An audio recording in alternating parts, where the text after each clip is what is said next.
Olá pessoal, tudo bem? Vamos para mais uma aula nossa, hoje com o sistema nervoso. E aí a gente vai debater, antes de mais nada, fazer aqui uma recapitulação de alguns conceitos que a gente já viu lá na histologia. O sistema nervoso, ele nada mais é do que o meio pelo qual o corpo percebe os eventos e lhes responde nos ambientes interno e externo, tá? E as funções desse sistema nervoso seriam, então, o controle do ambiente interno, ou seja, através de estímulos nervosos e estímulos endócrinos, controle voluntário dos movimentos, a programação dos reflexos da medula espinhal e ainda a simulação da experiência em relação à memória. E esse sistema nervoso central ele pode ser o sistema nervoso, perdão, ele pode ser dividido em sistema nervoso central e sistema nervoso periférico. Então faria parte desse sistema nervoso central tanto o encéfalo quanto a medula espinhal. E a partir de ramificações da medula espinhal e também do encéfalo, aí a gente teria então o sistema nervoso periférico, formados por nervos cranianos, gânglios nervosos e nervos espinais. E no sistema nervoso, a gente sabe, né, que existe algumas células, a principal dela, os neurônios. Além deles, as células da glia, que são aquelas que dão proteção, dão nutrição, dão todo o suporte necessário, né, para que o neurônio ele desempenhe o melhor papel dele possível. Esses neurônios que são então as unidades funcionais do sistema nervoso, classificados quanto a estrutura e função. A gente viu também anteriormente que esse neurônio ele é dividido em corpo celular, então o centro integrador de informações, em dendritos, que seriam então essas ramificações do corpo celular que recebem sinais de entrada, e ainda os axônios, essa extensão a partir do corpo celular, que conduz a informação de saída até um outro neurônio que vai receber então a informação desse primeiro neurônio. Esses neurônios a gente viu também que podem ser divididos em neurônios sensoriais, aqueles que recebem informação, os interneurônios, né, aqueles que levam essa informação, o que a gente chamou, né, de meio do caminho, tá? Eles não recebem nem efetuam a resposta. Então, eles levam a resposta, assim como levam também aquele estímulo que acabou de ser recebido pelo nosso organismo. E os neurônios eferentes são os que vão, então, transmitir uma resposta para que ocorra essa resposta em uma determinada célula do nosso organismo. Ainda dentro dessa recapitulação, né, a gente trabalhou também com o conceito de sinapse, que é a região onde o terminal axônico se encontra com a célula-alvo, então onde ocorre a transmissão do impulso nervoso, tá? Onde vai ocorrer a transmissão da informação através dos neurotransmissores. Então é lá, nesse local, que ocorre então essa chamada sinapse. Só para relembrar também, nas células da glia, a gente tem lá, né, a micróglia, que faz aquele papel de proteção, destruindo micro-organismos que podem adentrar ali e ficar perto dos nossos neurônios. O astrócito, que faz a comunicação do capilar com o neurônio, fornecendo nutrição a esse neurônio. As células ependimárias, que fornecem esse revestimento para que os neurônios eles não venham a ser atingidos por outras estruturas. Também os oligodendrócitos, que vão então constantemente estar produzindo a bainha de mielina no axônio, para que esse impulso nervoso ele venha a ser conduzido mais rapidamente, ok? Então, só lembrar então que as células da glia fazem esse papel de suporte dos neurônios. Dentre essas células da glia também, as células de Schwann, que tem o mesmo papel dos oligodendrócitos, né, que seria então a produção da bainha de mielina, só aqui no sistema nervoso periférico, tá? Já os oligodendrócitos seriam então no sistema nervoso central. Então, em relação a esses sinais elétricos nos neurônios, a propriedade que caracteriza as células musculares e os neurônios como tecidos excitáveis, ou seja, eles promovem excitação elétrica, é a sua capacidade de propagar sinais elétricos rapidamente em resposta a um estímulo. Então, vai haver a propagação de sinais elétricos para que ocorra um equilíbrio ou desequilíbrio iônico em um determinado local. Aí a gente vai tentar entender como que esse equilíbrio iônico vai de fato influenciar nos processos celulares. Gente, para compreendermos melhor, tem que entender isso daqui, ó, potencial de membrana de repouso, tá? Para a gente entender como de fato o impulso nervoso ele vai levar e ocasionar uma resposta no nosso organismo, vai depender muito do potencial de membrana naquele momento na célula. Então, potencial de membrana, o que é isso? Em repouso, todas as células são carregadas negativamente em seu interior com relação à carga do exterior. Se a gente imaginar aqui uma célula, tá? Vamos imaginar aquela célula básica lá que a gente vê em livros, em qualquer figura. Uma célula redondinha, núcleo lá no meio, tá? E fora dela, logicamente, o meio extracelular, ou fora da célula. Lá dentro da célula, as cargas são negativas, em sua grande maioria. Tá? Então, a gente fala que a célula é carregada negativamente. E fora da célula, a gente tem, em grande parte, cargas positivas. Tá? Então, fora da célula, a gente tem muita carga positiva, dentro da célula, muita carga negativa. O potencial de repouso, então, seria a diferença entre o meio intracelular e o meio extracelular. Tá? E isso é medido em milivolts. Então, quando a gente está em repouso, quando a célula está em repouso, o que vai estar acontecendo lá no neurônio? Tá? Esse potencial de membrana vai ser em torno de menos 70 a menos 90 milivolts. Vai ser a diferença do interior do neurônio, que é negativo, para o exterior do neurônio, que é positivo. Certo? E para a gente saber como que esse potencial de membrana vai ser influenciado, como que ele vai ser mudado, é importante então a gente entender alguns conceitos, tá? Como bomba de sódio e potássio, gradiente de potássio e a permeabilidade da célula em repouso ao sódio, potássio e ao cloreto. Então, pessoal, só lembrando aqui, né? Sempre que a gente vê lá um Na+, significa sódio, e o K+, significa potássio, tá? E potencial de ação. Eu cheguei a comentar sobre isso com vocês quando eu falei, né, de despolarização da membrana, né? Quando ocorre lá a contração, lembra disso? Certo. Potencial de ação vai ser chamado de tudo ou nada, ou seja, o neurônio vai disparar quando um estímulo alterar a permeabilidade da membrana, permitindo que o sódio entre numa taxa elevada e produza despolarização da célula. Gente, por que chama despolarização? Eu vou ter entrada de sódio. Sódio é o quê? Na+. Então, a carga positiva. Se lá na célula eu tenho uma carga negativa e vai estar entrando mais carga positiva, eu vou deixar de ser negativo e passa a ser positivo. Ou seja, eu estou mudando a polaridade daquela célula. Por isso que se fala despolarização. Então, nesse momento do potencial de ação, da despolarização lá da membrana que a gente viu na contração, o que vai estar acontecendo?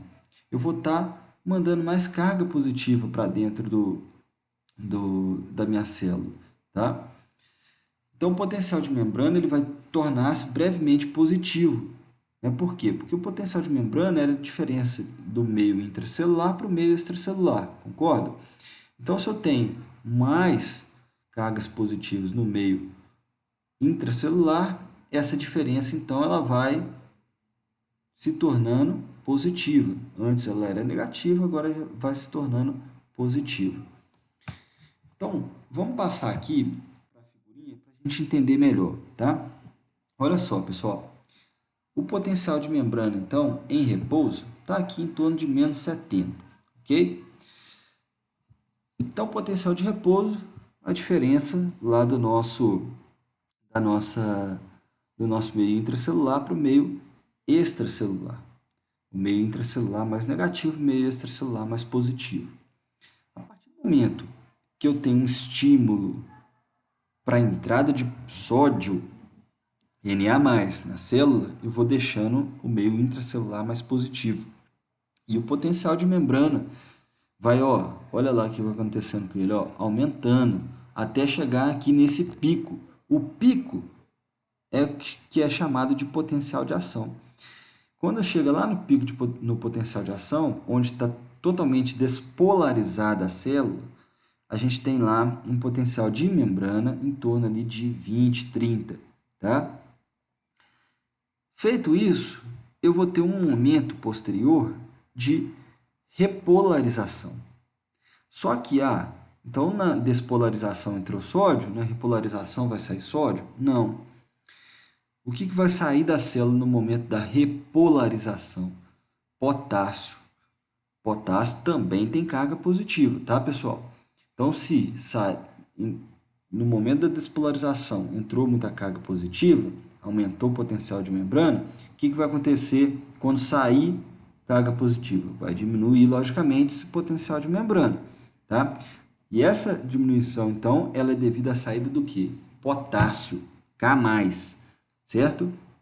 Até chegar aqui embaixo, lá embaixo, próximo de menos 70, 75, tá?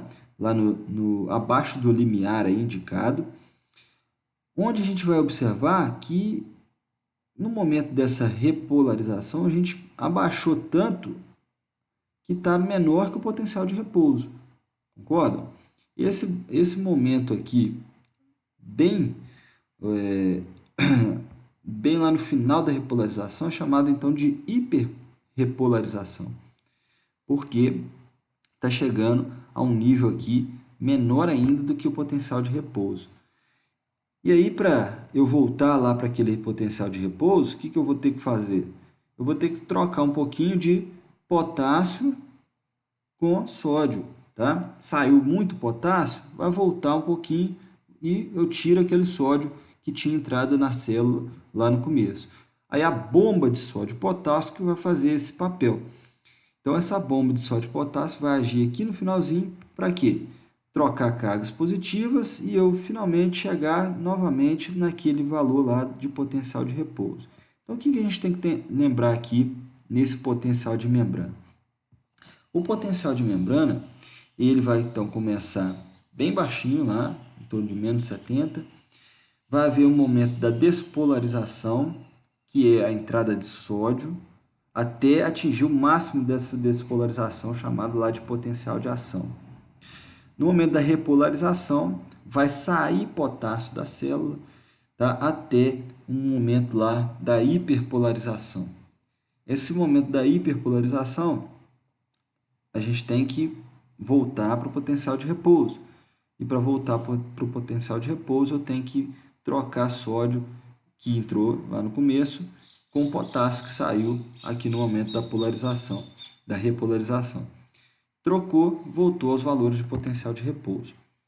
Vitor, beleza, entendi. Mas e aí, para que serve isso? Tá? Olha, gente, o que vai estar acontecendo? Sempre quando eu tenho um neurônio em contato com outro, mandando essa informação, esse impulso nervoso, né? Então, o que vai estar acontecendo? Eu vou estar passando neurotransmissores de um neurônio para o outro, concorda? Beleza, essa passagem do estímulo nervoso vai ocasionar o quê? Uma despolarização da membrana, tá? E é por isso que eu consigo mandar então o meu estímulo nervoso para outra célula.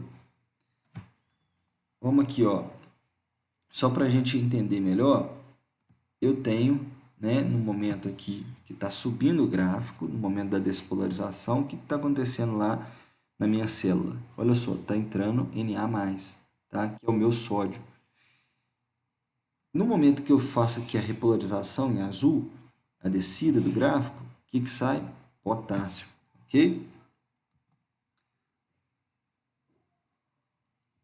Então, como que as células vão controlar a entrada e saída de íons no meio interno?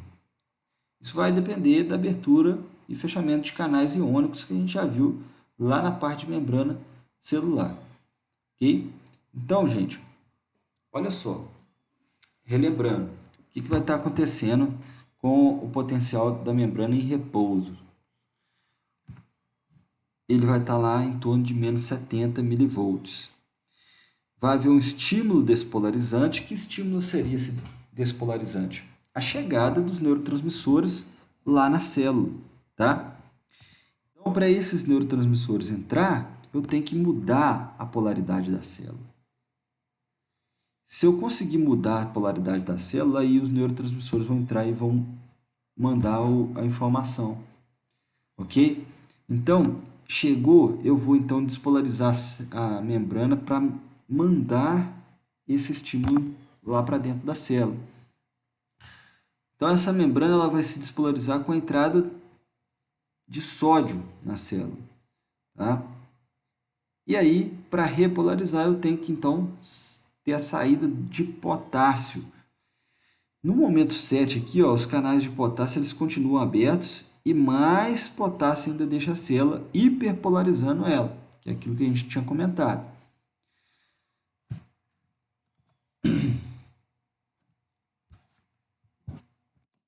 Vocês podem ter notado que quando a gente fala lá do axônio, ele tem a bainha de mielina e essa bainha de mielina ela não é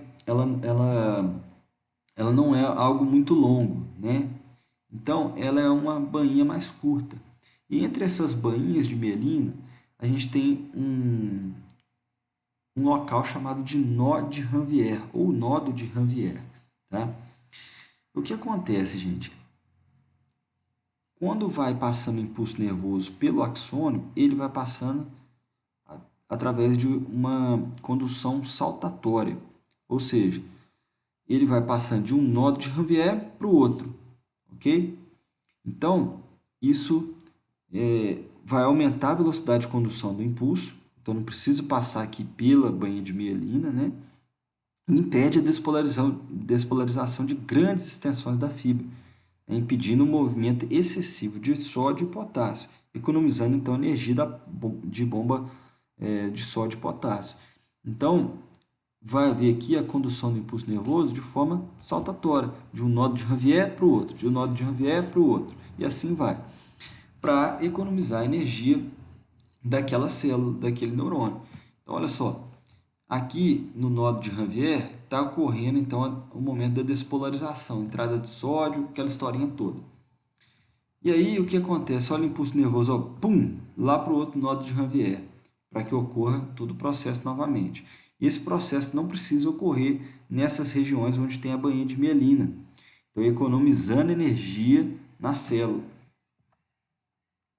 Então, quanto mais calibrosa for a fibra nervosa e quanto mais espessas as banhas de mielina, mais rapidamente a fibra nervosa ele vai conduzir o impulso. Então, fibras de maior calibre são mais rápidas e têm, então, maior impulso. Bom, a gente falou que a sinapse, né, é o local no qual um neurônio vai encontrar sua célula-alvo.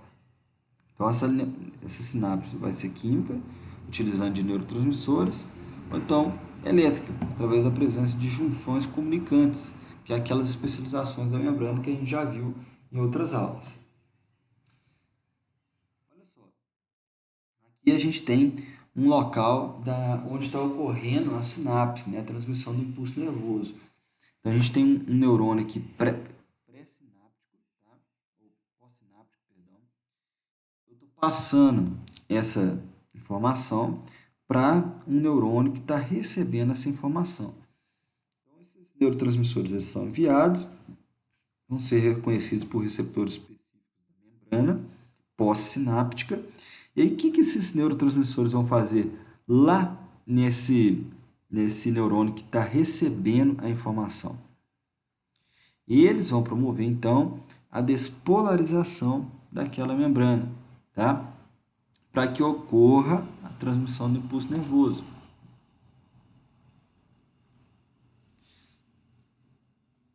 Então, vamos aqui falar sobre essa figurinha. Olha, no primeiro ponto, o que está acontecendo? O potencial de ação está despolarizando o terminal axônico. Então, a partir do momento que o potencial de ação ele despolariza esse terminal axônico, vai abrir canais de cálcio controlados por voltagem e o cálcio vai então entrar na célula, tá? A entrada do cálcio vai iniciar o que? A exocitose do conteúdo das vesículas sinápticas.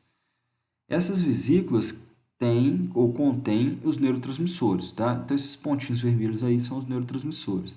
Exocitose é o que, gente? Essa é a expulsão da vesícula a partir da célula, tá? Então, ela joga para fora essa vesícula contendo os neurotransmissores. Quando o cálcio entra, o cálcio promove, então, essa exocitose, jogar esse neurotransmissor lá para fora. Aí esse neurotransmissor ele vai se difundir através da fenda sináptica e se ligar lá aos receptores da célula pós-sináptica, onde a ligação desse neurotransmissor vai iniciar a resposta na célula pós-sináptica. Então, eu preciso ter aqui nessa célula pré-sináptica, né, primeiro a despolarização, né, dessa membrana, para que ocorra uma série de eventos, para que eu consiga, de fato, mandar a informação para uma célula posterior, uma célula pós-sináptica.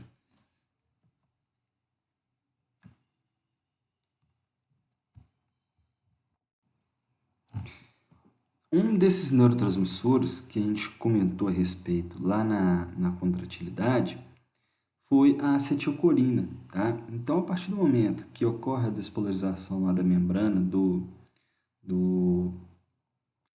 neurônio pré-sináptico, vai haver a transmissão dessa acetilcolina lá para a membrana, ela vai ser secretada, então vai ser recebida através de um receptor chamado de colinérgico lá no neurônio pós-sináptico. Da mesma forma, isso acontece com a noradrenalina, representada aqui em NA, esse quadradinho aí em azul, tá?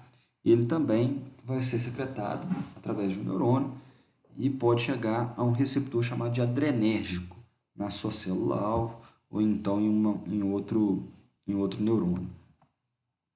Então, a gente tem aqui dois tipos de receptor, né, chamados de colinérgicos, separados em nicotínico e muscarínico. Então, um receptor chamado de adrenérgico, pode ser alfa ou beta, tá? A gente vai ver que a acetilcolina ela tem afinidade com esse receptor colinérgico. Já noradrenalina, adrenalina, tem afinidade com esse receptor adrenérgico. Mas a gente tem que entender o seguinte, todas duas, tanto a acetilcolina, noradrenalina ou mesmo adrenalina, vão excitar a célula, tá? Vão promover a excitação da célula, não a inibição daquele impulso nervoso, tá? Para a gente entender melhor, a gente tem que entender o que significa sistema nervoso autônomo, tá? Que é importante na manutenção da constância do meio ambiente interno. Os nervos motores autônomos, eles inervam órgãos efetores, né, como o músculo liso, o músculo cardíaco, e não estão sob o controle voluntário do nosso organismo. E operam abaixo do nível da consciência, apesar do controle de alguns indivíduos, né, que sofrem grande influência das emoções. Então, sempre que a gente fala, né, que a pessoa, né, é muito emotiva, então ela é muito ansiosa, e aí tem muita liberação de adrenalina, né? Então a gente vai tentar entender isso aqui um pouquinho. Olha só, esse sistema nervoso autônomo ele pode ser dividido em sistema nervoso autônomo simpático e parasimpático. Sempre que estiver ligado ao simpático, vai tender a excitar o órgão, ou seja, aumentar a frequência cardíaca. São eventos de luta ou fuga, tá? E o parasimpático vão ser estímulos que vão tender a inibir um órgão ou diminuir a frequência cardíaca daquele indivíduo. O sistema nervoso simpático, de luta ou fuga, ele vai preparar o corpo então para enfrentar uma situação de estresse. A frequência cardíaca e a força de contração ele vai ter que aumentar. Então, sempre que a pessoa está numa situação estressante, a frequência aumenta, ela fica mais ativa, força de contração aumenta, dilatação dos vasos coronarianos, vasodilatação periférica, vasoconstrição em outros tecidos, tá? Pressão arterial pode aumentar um pouco, broncodilatação, né, dilatação dos brônquios lá nos nossos pulmões, taxa metabólica vai aumentar, atividade metabólica, glicose liberada do fígado para a corrente sanguínea. E, por outro lado, no sistema nervoso parasimpático, vai ser o sistema de manutenção do corpo, que é mais ativo quando o indivíduo está calmo ou em repouso. No caso, a frequência cardíaca dele vai estar menor, constrição de vasos coronarianos, broncoconstrição, não vai haver necessidade de chegada de mais ar, tá? ou mais oxigênio, perdão, a partir do ar inspirado. Então, simpático é o quê? E vai ser quando a gente vai. O sistema nervoso simpático vai ser ativado quando a gente estiver sob situações estressantes, de luta ou fuga. E o parasimpático quando a gente estiver mais calmo, né? Principalmente quando a gente estiver em repouso.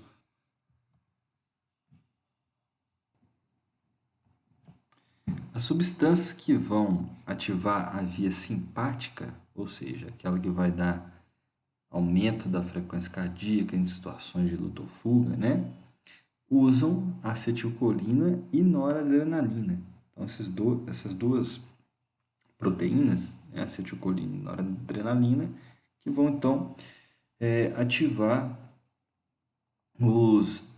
esses neurônios do sistema nervoso do sistema nervoso simpático, tá? E as vias parasimpáticas vão usar acetilcolina somente. Ah, Vitor, mas a acetilcolina, então, ele tem papel tanto nas vias simpáticas quanto parasimpáticas? O que acontece? Olha os receptores lá embaixo, gente. Receptor adrenérgico é só para noradrenalina, tá? Receptor colinérgico, que envolve nicotínico e muscarínico, é só para acetilcolina. Nos neurônios pré-ganglionares, peguem aquela foto lá do começo da aula, tá? E vejam os neurônios. E vejam os gânglios, desculpa. Antes dos gânglios se formarem, então é pré-ganglionar. Antes disso, é só os neurônios só têm receptor muscarínico, tá? Ou colinérgicos, né? Que envolve tanto o muscarínico quanto o nicotínico. E, portanto, eles não conseguem ter associação com a noradrenalina, já que não tem receptor adrenérgico. Então, qualquer resposta do sistema nervoso simpático ou parasimpático em neurônios pré-ganglionares, antes do desenvolvimento dos gânglios, é feito por acetilcolina, tá? Então, por isso, gente, que é importante entender aquela aula anterior do que? Sempre que eu for passar um estímulo nervoso, eu ter um receptor, né, para receber esse neurotransmissor. Se eu não tiver um receptor desse lá na membrana da minha célula, que vai receber esse estímulo, não tem como eu gerar resposta lá na célula-alvo.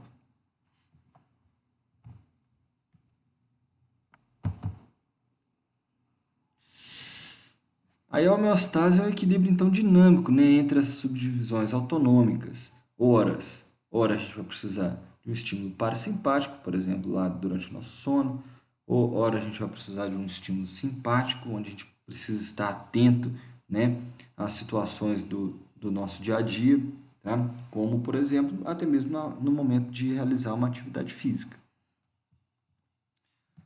As vias autonômicas, elas vão controlar então os músculos lisos e cardíacos, e além disso, as glândulas. Aqui é um local onde a gente tem muitas células musculares lisas, tá?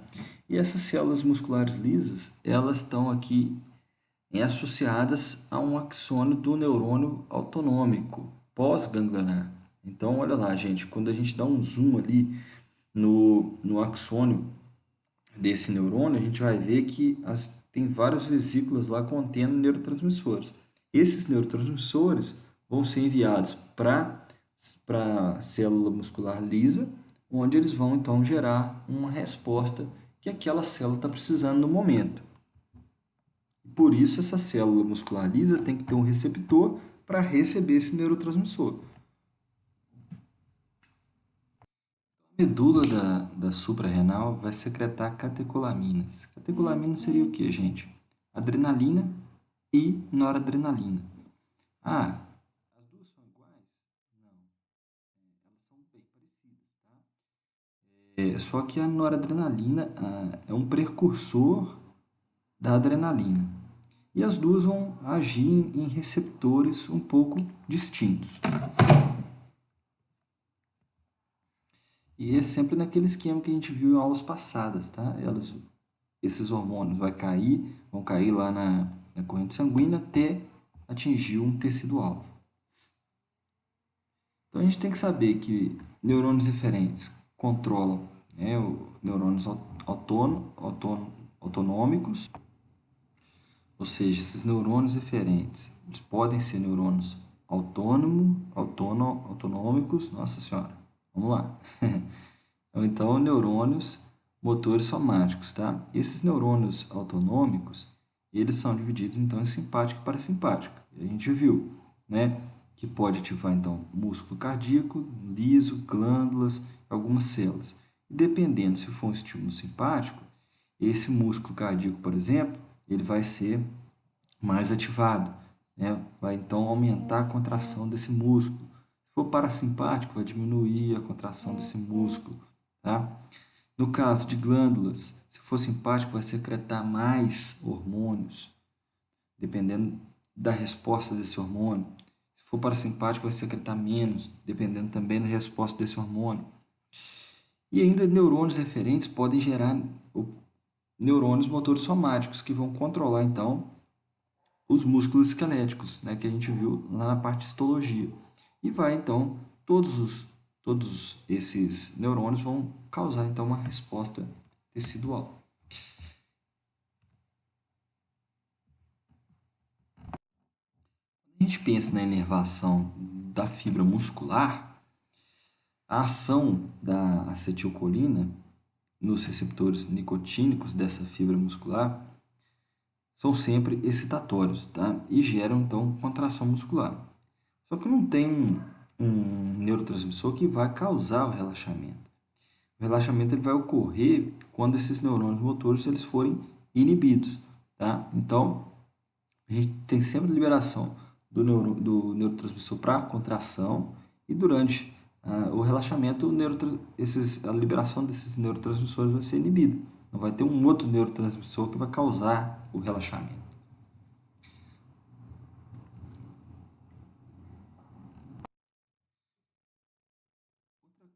Outra parte também interessante de se aprender aqui na parte de sistema nervoso diz respeito aos próprios receptores, que são receptores de posição localizados nas cápsulas articulares, ligamentos e músculos do nosso organismo.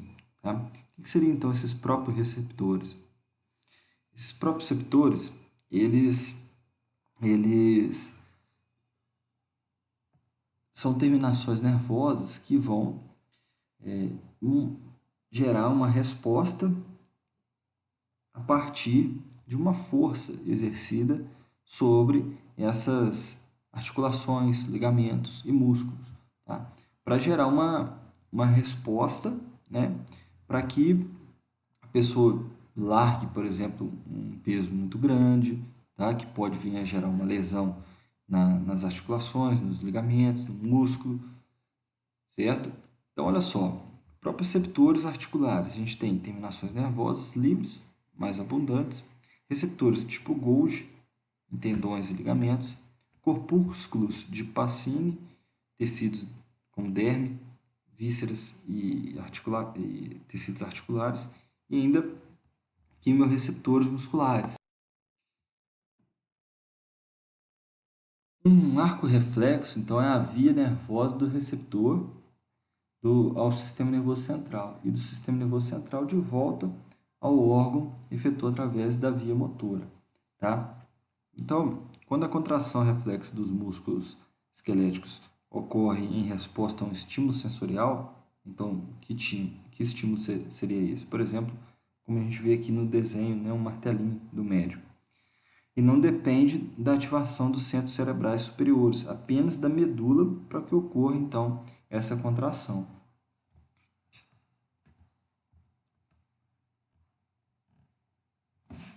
Aqui mostrando essa mesma ideia de contração, tá? Bom, no mais, gente, é isso. A gente conversa um pouquinho mais na aula sobre as nossas dúvidas, tá? Se ocorreu algum problema no vídeo, me avisa lá também na sala. Um grande abraço e até a próxima.